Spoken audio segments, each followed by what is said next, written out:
عمران خان وایي پاکستانی واکمنان د امریکا مزدوران دي. په سلامونو مو هرکلی کوم. زموږ یوټیوب چینل ته پخیر راغلی.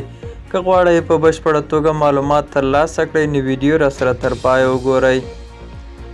د پاکستان مخکینی لومړي وزیر عمران خان د شهباز شریف پر حکومت نیوکه کړې چې د امریکې له ویرې له روسیې تیل نشي پیرلی او په وینا یې چې همدا ویره په پاکستان کې د ګرانیو سبب شوې ده.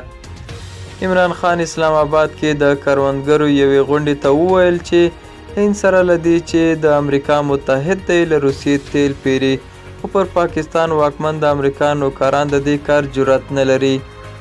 هغه وویل چې په هیواد کې نرخونه له دې کبله لوړ شوي چې وارداتي حکومت پرې واکمن شوی دی.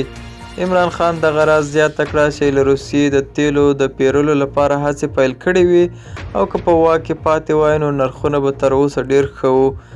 د یادونې وړ ده چې شهباز شریف حکومت د پیسو له نړیوال صندوقه د پور اخیستلو لپاره هغه سبسایډۍ ختمې کړي چې د عمران خان حکومت له خلکو سره د مرستې لپاره پیل کړي وې.